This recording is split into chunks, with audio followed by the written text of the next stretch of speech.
This is Bringing the Darkness to the Light with Catherine Nadal, professional psychic medium. Today's guest is Jimi Mitchell. Jimi is a heavy metal guitarist, composer from Huntington, West Virginia.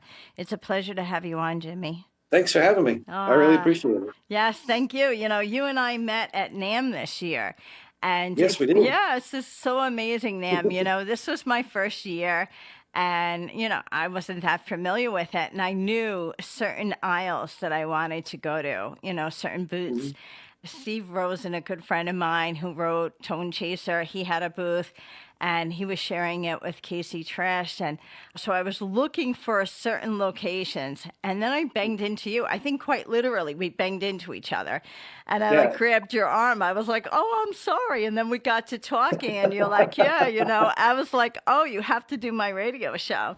So thank you again. And I also had the extra pleasure of seeing you like probably 30 minutes later.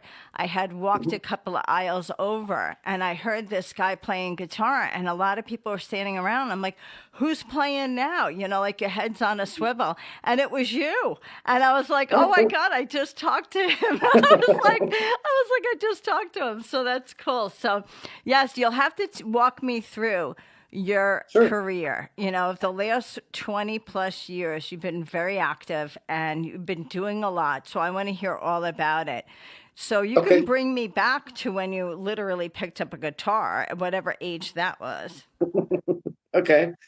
Well, for me, the first time I picked up guitar and actually was able to do something was when I was a little kid. I was fortunate to have been raised in a family where all the music that was played was heavy metal, hard rock, classical, or blues. So I was always hearing everything that was coming out as, you know, the timeline was going from, you know, the late 70s on.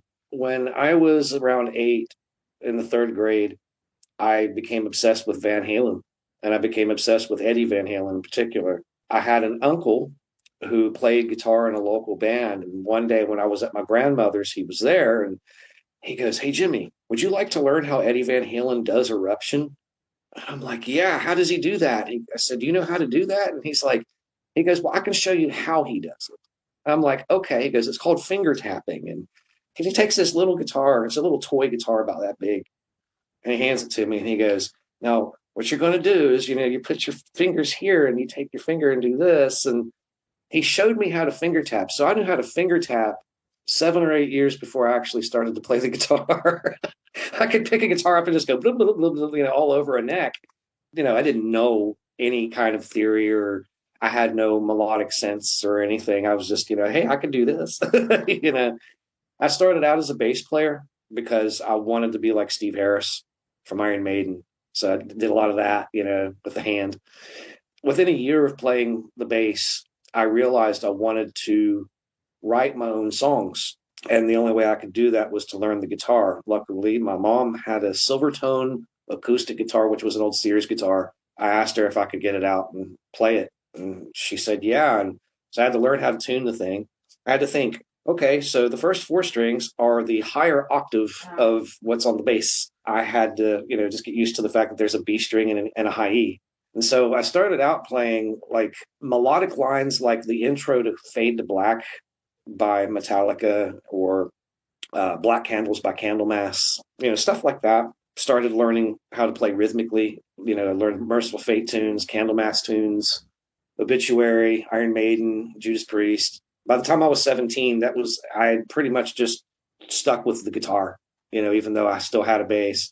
And then when I was 18, I was hanging out with a buddy of mine named Andy Hott, who's the lead singer of a local group here called Zero King. We were talking about Yngwie Malmsteen. Do you remember K-Tel Records? Yes. They were this little record label that would put out all these compilation albums. Had this one called Metal Forces. And at the very end, there was the song I Am a Viking by Yngwie Malmsteen. I remember playing that for Andy and going, this is amazing. Listen to that. You know, he's like, dude, I've got a home video of his where it's a concert from Japan. You got to see it. And I watched it with him. And that was instantly where I was like, okay, that's what I really, really want to do. I want to combine classical music and heavy metal. I ended up buying a BC Rich Warlock from a friend of mine, and it just went from there. And I spent the entire 90s era post grunge, learning all that kind of stuff. I was a diehard metal fan, and when everybody was like, "Why are you wasting your time doing that? Less is more," and all that kind of stuff, was being told to me, and I'm like, I don't care, and then by the early 2000s, I'd had a band for a little while called Dark Fantasy, which I still have the name to this day. It was me and my brother and a guy named Jared Leach, and we did like a 6-song demo we'd done together over the course of the year 2000. A few years later, I joined a band called Profligate, which was a crust punk band, and I didn't know what crust punk was. I just thought it was grindcore. The guitar player in the band was like, "Hey, Jimmy, I really want you to play with me, man. You do that all those crazy guitar solos in our stuff. It would sound great." And so I did that for a while. When the band broke up, I was like, you know what? I'm going to become a solo artist. I want to write an instrumental record. And that was where everything began, pretty much from what I do now. And I spent the end of 2004 just writing a lot, released the album independently on my own. I remember going to a place that I don't think it exists anymore. It was called Big and Small Lots. Are you familiar with that store? Sounds like one of those shopping warehouses. Is that correct? Kind of like that, yeah. It was a place you went to, and it was like back stock and stuff that didn't sell in other stores, and you'd go and get all this stuff real cheap. Well, they had a whole aisle of like stereo equipment and CDs and stuff that you could buy. It was like you could buy like 500 blank CDs for $10, and you could buy all these trays of jewel cases, for almost nothing. So I bought a whole bunch of those things, and a friend of mine named Chris Luton, who was the former drummer of Profligate, he's like, "Hey man, you should totally like do a punk style cover. Take a picture of yourself, take your logo, place it on, go to Kinko's, and run off all those copies." And that's how I did it. Everything just kind of started from there. I started doing instrumental shows whenever I could, playing the backing tracks before they were called backing tracks. But I didn't ever hear anybody say, "Oh, do you have your backing tracks?" I was like, no. I just showed up with an old Fostex that had my tracks on it and different tracks. And I would just, open track 1, then close it and open track 2 and have the songs already in there without the guitar solos and without the roots of the harmonies. I would just play it through a PA. Very, very DIY hillbilly, the poor man's way, and that's what I did. And I've been doing it ever since. Yeah. Wow. So how are you burning your CDs? I had the master. A friend of mine named Greg Gilbert ran all my stuff through Pro Tools. Since there was no bass guitar on, he goes, "Hey man," because this needs a bit more thickness. We're going to do the Injustice for All effect on your stuff. So he EQ'd it in a way to where it sounded like there was bass in it. He gave me the hard copy, and I uploaded it to my mother's computer, and I would just burn CDs with that. Put them in, the jewel case with the cover that I cut out with scissors and everything, and take them and sell them. And that's how I did it in the beginning. And I did the same thing for the second album too, The Intimidator, that I released a few years later. And then eventually I just went full on digital because I couldn't afford to do it the proper way. I actually didn't use Pro Tools or Reaper or Logic or any of those things for a while because I didn't have access to a home computer of my own at the time. So I just did everything the old way. I had a board that was digital, record everything into it, and then dump the stuff, when I could get to someone's house that had a computer that would let me do it. Around 2010 is when I finally got Reaper, on my own home computer, and I started slowly learning, how to do your own mixing and all that stuff. And to this day, I really don't use plugins. The only plugins I really use are for like reverb or delay or compression, but I don't use amp sims that, you would do like what they call a DI, which is where you literally go from your guitar into an interface and then you just record a dry track that's acoustic. And then you go in later and you find the amp that you want and have that sound. Instead, I've been using the same Zoom G21U since 2007, which has about 20 different amps stored into it. And I use the Mesa Boogie Dual Rectifier.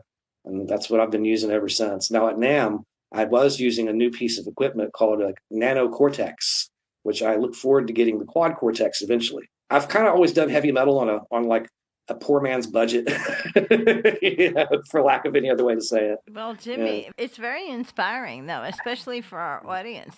There's a lot of young musicians all around the world that Yeah. everyone's life story is different. To hear you doing all of this when Hmm. technology 20, 25 years ago was really a Hmm. lot different than it is now is really very Hmm. impressive.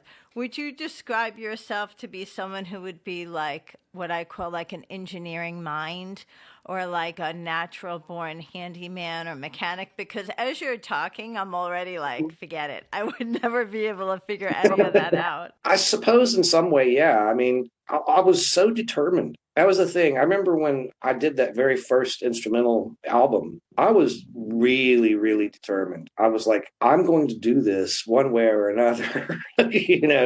I didn't have drum software. I didn't have all the big expensive tools that were available. I just used drum machine tracks that were literally on a Yamaha synthesizer keyboard. I created my own loops and then would reuse the same loops in certain songs. I would just find different patterns that I liked, and that's what I used in the beginning. And then I realized that the Zoom, like a year, in 2007 when I got it, there's a built-in drum machine in it. So I could find drum patterns. I started using those, you know, before I started using all the other stuff that people use nowadays. I was very determined. I wanted to prove a point. I wanted to show the world that I was a heavy metal guitarist who could shred, who could play. I wanted to get as far away from what was happening here. I live in kind of a weird area. There's always been local bands and local artists in this region, but it's also been a very trend conscious area in a lot of ways. Like when grunge happened, it stayed that way. I got really bored with the whole, as I call it, stoner doom stuff. I mean, some of it's all right, but there were so many different artists, doing that. And I was always more into European power metal, all the stuff that was happening over there. I was totally into guitar solos, high octave vocals, epic choruses, speedy parts. That's what I wanted to do. And nobody around here wanted to do it. They're like, dude, that's so 80s. And I'm like, so? you know? Very funny. So, Yes, I totally get that. I wanted to ask you a question. When you start looking back now, 20 years later, and you look at mhm. your first album and then your second album and then, where you're at now, what do you think you could say to yourself where you saw the most growth in your work? That's a good question. If I was going to go back and tell my younger self, one thing I would say is don't drink. That was a big one. Don't let excesses take you over. I did go through that there for a bit. I've been sober from alcohol for over 4 years, and Congratulations. and without rehab. I'm proud to say that without rehab, I did not go to a rehab clinic. I did it all on my own. On the musical side of things, if I was to go back and tell my younger self something, I would say play to a click. Don't be afraid of the click track. Don't be afraid of the metronome. Because I listened to some of my older stuff and like I wasn't playing to a click. I was just playing to the beat. Was all I was doing and just trying to stay in time. And that's what I did for years. Just try to stay in time. Because I was that guy who would get an album by a band I really liked and then start finding a certain song that I thought was awesome. And I would just plug in and make sure I had the right tuning and be, oh, wait for that low E to hit. Oh, you're an E or you're an E flat. And a lot of the power metal was an E flat. So I was like, okay, tune the guitar to E flat, do that. I would just learn by ear. And that's how I'd done it for years. So yeah, if I was to go back and tell my younger self, don't be afraid to play to a metronome, be a little more patient, don't drink alcohol. you know? All very important things. Yes, Yeah. absolutely. Well, it's kind of interesting. I mean, I'm not a guitarist, but I have many friends and I've listened to many stories, even from guests on the show. It's not an easy instrument. When someone says I play by ear, I always find it fascinating. Would you be able to read music if someone showed it to you, or you're just completely by ear? Pretty much 99.9% by ear. Over time, I started to learn how to read certain types of notation. Okay, if you throw me a piece of music that's all 16th notes, I'm going to know those are 16th notes. The reason why is because I got turned on to a program called Power Tab Editor. A friend of mine over in England, a guy named Pete Hawthorne, he was in a band called Warpath for a little while. He's like, Jim, you totally need to check this out because this is a great way to put your ideas down without recording. And he said, you can do a lot more with it too. And I was like, really, what? He goes, dude, you can create anything. Okay, when you hear the riff in your head, how's it played? And then you start tabbing. But as you're putting the tabs in, the staff up above it puts the actual notation in automatically. So that was how I started learning the difference between whole, half, quarter, eighth, 16th, 32nd, and of course 64th. I don't know who plays 64th notes. Wow, Yeah. this is really interesting. I want to move into some of your actual songs. And the Sure. first one I want to bring up is Hell's in His Eyes. Tell me about Yeah. that. In 2022, when I officially said, that's it, I'm done, I'm going to get sober, it opened up a floodgate and I couldn't stop it. And all these songs just kept coming out of me. I was easily averaging around 3 or 4 ideas a week. I just kept coming up with whole songs that didn't have a real direction other than they're going to be something at some point, opening riff, verse riff, pre-chorus, chorus, guitar solo section, and so on.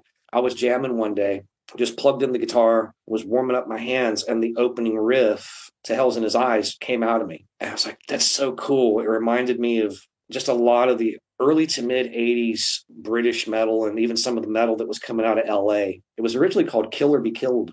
I ended up creating the whole thing, and then I was like, I need a singer. And lo and behold, my friend Ralph Sheepers from the band Primal Fear, he had messaged me. He's like, hey, Jim, he goes, I've got a student that I think you and him would really work well together. His name's Nick Seymour. I'm like, all right, send him my way. And, he showed me video clips that he had on his YouTube page. And I was like, wow, this dude's really, really good. He kind of reminds me of Eric Adams from Manowar in a way. It's like he's got a similar tone, but he can also do like the Sebastian Bach kind of thing too. And he can hit it really high, but he's got a really powerful mid-range, real strong, which was what I was looking for. Somebody could do that. I reached out to Nick, say, hey, man, I got this one song. I said, would you want to work on it with me? Because he's like, sure. And he's like, so what do you got? And so I sent him that song, currently called Kill or Be Killed. I said, dude, you can keep that title or you can write about whatever you want, because I'm a very diplomatic guy when it comes to working with other musicians. I might have a whole idea, but if somebody can go, hey, man, instead of that verse riff being the verse riff, could you make it the chorus? I'm totally willing to do that. I like to see what somebody else would hear that can make it even better. Nick wrote the lyrics because he could hear words, because I had a vocal melody. I played the vocal melody on guitar in the demo I sent him, and I sent him one without it. Said, dude, I said, you can even deviate from the original melody if you want to add your own. And so where he's a biker, he's like, hey, man, how about a good old fantasy biker warlord anthem? I'm like, sure, man, let's do it. And I reached out to my buddy Phil Willis down in Florida, who plays all the bass guitar on all the stuff I've been doing. Say, hey, man, we're going to do this. He's like, cool, send it. So we put it together, and there you have it. And the good thing is that once the song was officially recorded completely and everybody's parts were in there, Ralph Sheepers had reached out to me and said, hey, dude, send me the song. I want to mix it. I want to mix with you. And I'm like, cool. So I had already made an instrumental mix, and I sent him an actual stem, a wave file of the track with the drums and the guitars and the bass and everything and the keys. Then I sent him all the vocal lines separately. I remember he's like, you're going to love it. And no joke, within less than an hour, Ralph messages me back, and he's like, okay, I did everything I could. He goes, I think you're going to like what I've got here. Because if I would have had more stems, I would have done more. I was like, seriously? And he sent it back, and I was like, wow, this song sounds so awesome, because like he re-EQ'd the actual music track and made it more Primal Fear-ish than the way that they do their mixes. He took Nick's vocals and put the right amount of everything in there to where it gave everything a nice warm tone. And I mean, even at the end, after the guitar solo, there's a bit where Nick does this really high scream, and the scream goes on for so many seconds, and then you hear another scream that's even higher. And that was originally the harmony. Like originally, Nick just did a big belting 4-octave harmony where it was like all layered. I was like, good Lord, I can't imagine this, wow. So I like the fact that Ralph listened and went, this would sound good if you just move this over here. It's like it was timed just right where and then It's like, oh, wow, this is nuts. So, yeah, and then we did a video for it and put it online, and that's it. It's history. That's so great. So we're going to play that now. Hell's in His Eyes.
Yeah, so all of your music is so interesting. It's great. It's like amazing.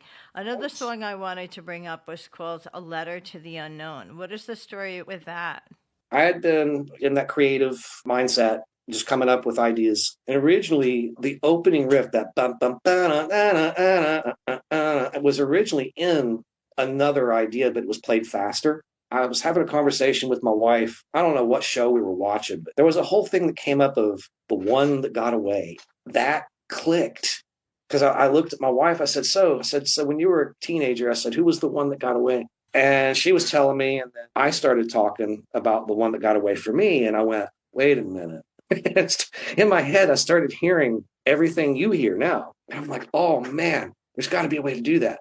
So I pulled up my Power Tab editor and I tabbed out that line. And then I was like, what instrument would work best? Because it's got a synthesizer in it. And you can choose anything that you can think of, any kind of string instrument or piano or organ or whatever. It's all in there. So I took that riff and I had it play as a church pipe organ. I'm like, oh my God, this reminds me of Typo Negative. you know, the whole song ended up becoming a tribute to that particular genre, the whole goth, doom, stuff that was happening in the 90s, bands like Typo Negative, be the greatest example.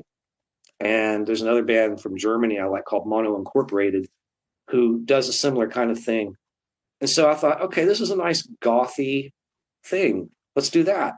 Put the tune together. And then when I came up with the lyrics, I actually thought to myself, okay, when I was 19 years old, there was a girl that I really, really had a thing for. We were good buds, but she lived one way and I lived another. It was one of those things that it was just never going to happen, which is where the line in the song, two lives in different places, surrounded by many faces, that came about because she was very popular socially. She was surrounded by a lot of people and they were the opposite. They weren't metalheads. And then here I was, this scrawny 19-year-old, long-haired dude wearing Obituary and Slayer and Iron Maiden shirts, and skinny jeans and all that. And it didn't match. I thought to myself, well, what would have happened if I would have never moved on with my life from that point? If I would have just forever held on to her. And this is where the whole fantasy storyline kind of comes up. And I thought to myself, I remember how the weather was during the fall back then. It was like that really chilly kind of fall weather where it rains a lot and the leaves are falling and it's always gray. But in the evening, eventually the gray goes away and the sun goes down off in the distance.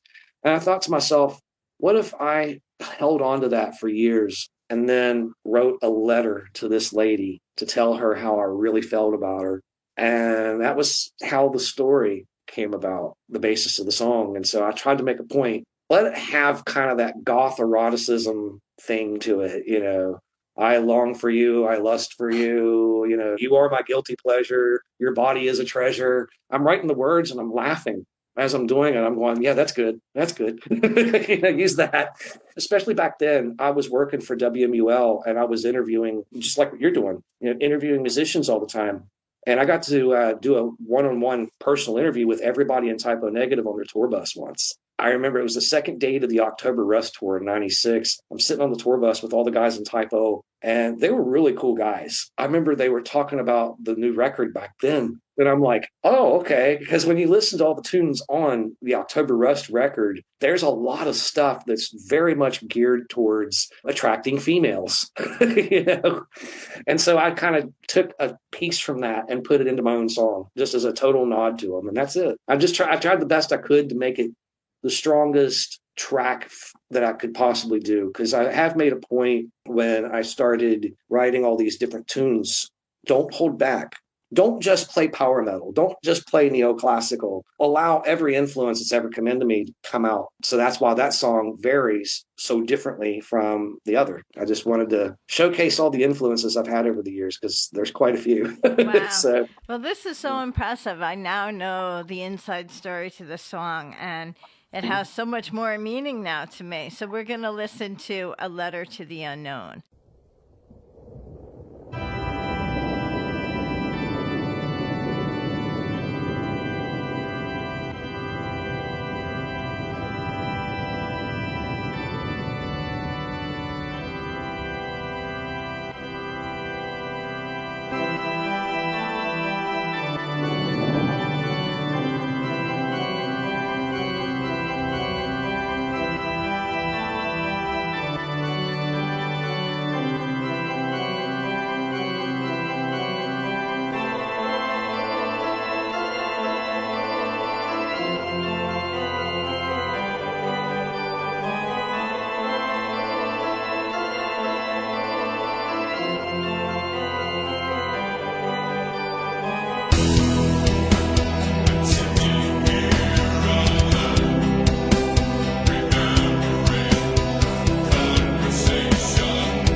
So after I released that song, it was probably 2 months, maybe 3 months after I'd released it and put the video up on YouTube, which was just an audio video with the artwork. I got a message on Facebook Messenger from this girl. She's like, I love your song so much that I made a video for it. I was like, really? That's cool. And she's like, do you care to take a look at it? She goes, I'm being totally respectful. If you don't like it, I will gladly remove it, but please let me know what you think of the fan video I've made. And I checked it out and was like, I'm floored that somebody likes my stuff so much that they were compelled to make their own video using their own vision, which I thought was really cool because some of the things that happen in this video this girl made are things I'd thought about because I was originally going to do an actual video for it and I couldn't get stuff together to do it. So that's why it is what it is. It's just album artwork, lyrics, and the song, you know? Wow. So what was the video like? Tell us what it looked like. It's a very simple, thing that was probably done with a MacBook or something. A lot of photographs and then like little clips that I don't know if they're necessarily AI or what they are, but a man and a woman walking on the beach, and there's clips where there's a guy standing, he's on like a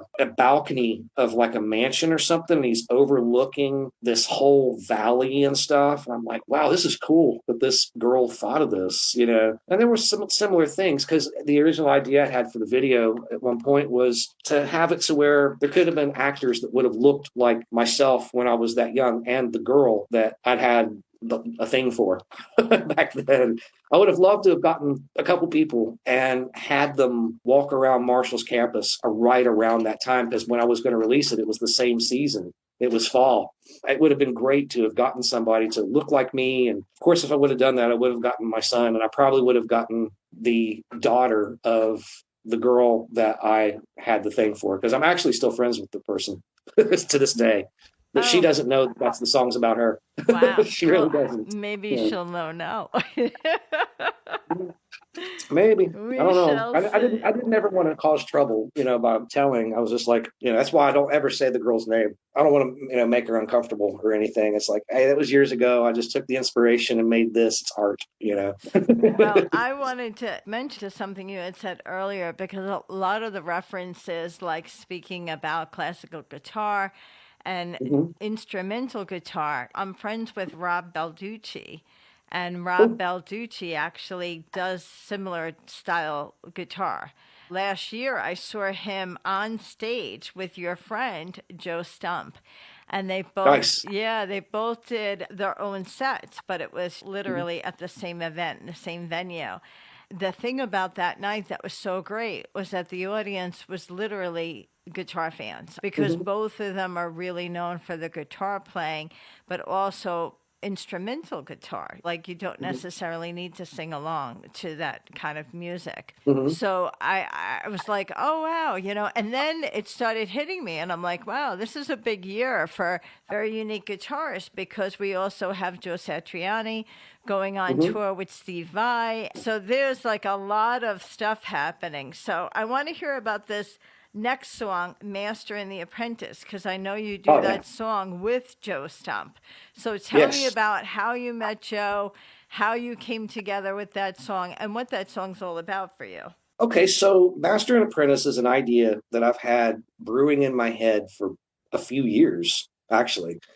The Joe Stump story for me goes back to the 90s. First time I'd heard of him was through my friend Andy Hott. He's like, Joe Stump apparently was in Belladonna for a short while. When Joey Belladonna had left Anthrax, he had formed his own band, and apparently Joe was playing with him. So I remember Andy telling me about this guy and seeing an issue of Rip Magazine. Now, keep in mind, this was 1994. You went to the section where there were all the album reviews. I remember seeing this picture of this guy who was doing the classic Malmsteen Blackmore pose split thing. The one knee bent way down, the left leg stuck straight out, the Stratocaster and all that, At first, I thought it was Yngwie. And then I did a double take. No, that's not Yngwie. Who is that? Andy goes, oh, dude, that's Joe Stump. So I'd found out about him. But then 2 years later, I finally got to hear him. He had released a record called Supersonic Shred Machine. I'd called up Munzie Rishi from Skateboard Marketing when I was in radio. I said, hey, Munzie, I said, do you still do stuff with Leviathan? He's like, yeah. I said, could you get me a copy of Joe Stump's new record that just released? He's like, yeah, no problem. I'll have it to you here in a couple of days. And I've still got it. To this day, I've still got it. I was just floored with the way he played. It reminded me of Yngwie, but it was more extreme. and it was more metal. That was the other thing too. His rhythm, his riffs were just, they were heavy, they were chunky, and you could bang your head to them. Like you could really bang your head to a Joe Stump song, as opposed to where Yngwie, not so much. Joe would do like these really fast harmonized runs and crazy arpeggios and pedal points, and I was just in awe of it. I wanted to learn how to do all that. Fast forward many years later, 2009, I did a song called The Three Wise Men, and it was a tribute to Yngwie Malmsteen, Ritchie Blackmore, and Joe Stump.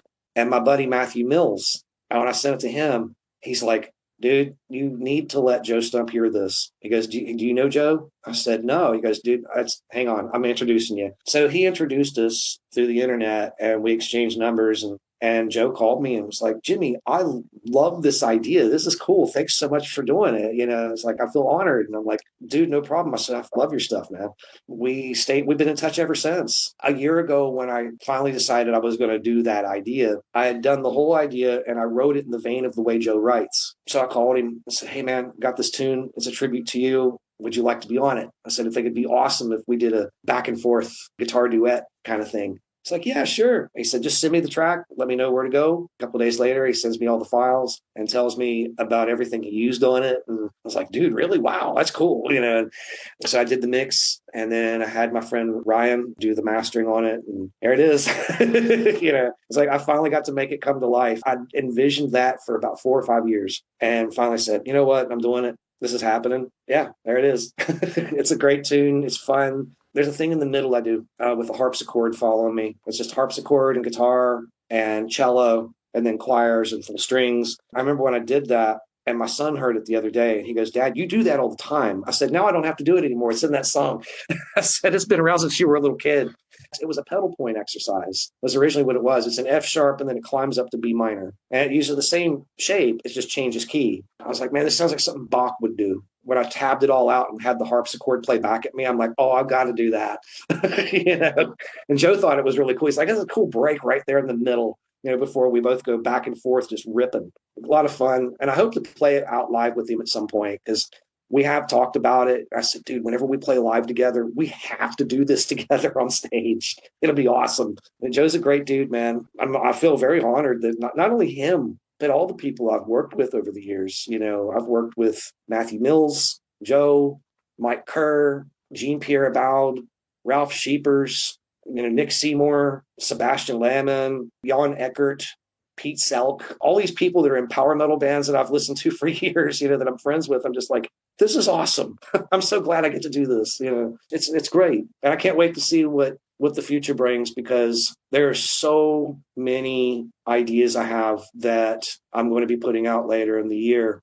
I never know where anything's going to take me. I never do. I just put it out there and do the best I can to get it out as far as possible, which is hard to do, especially in this day and age. I mean, there's so many great guitar players and composers who are putting stuff out that's like mega high quality. And I get it that like right now, the big thing is, the use of like the 7 or the 8 string guitar, just doing really technical, crazy, almost proggy kind of stuff. I stick with more of the traditional metal, power metal, thrashy kind of stuff. And that's just what I do. We'll see what happens.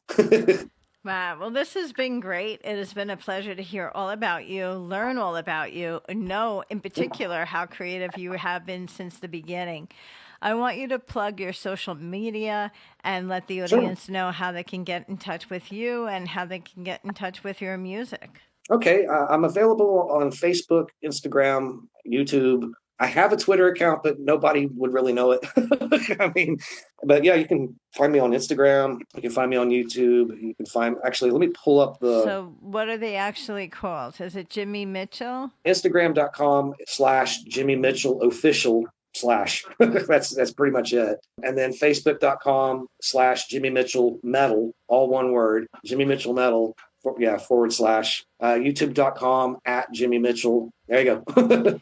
Just so the audience knows, Jimmy's name is spelled JIMIMITCHELL. Yeah, my parents named me after Jimi Hendrix, which is why I have the JIMI.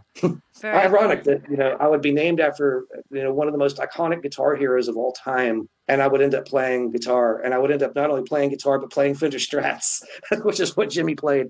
you know, Wow. yeah. Wow. Well, it has been a pleasure to have you on. Again, this has been Jimi Mitchell, and I look forward to seeing all of your stuff in the near future. Thank you again, Jimmy. Thank you so much, my friend. Thank It's been you. awesome.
You have been listening to Bringing the Darkness to the Light with Catherine Nadal, professional psychic medium, Dream Central Station, LLC. My audio editor is Al Hemberger at the Loft Recording Studios in Bronxville, New York. This is WNEW 102.7 FM radio.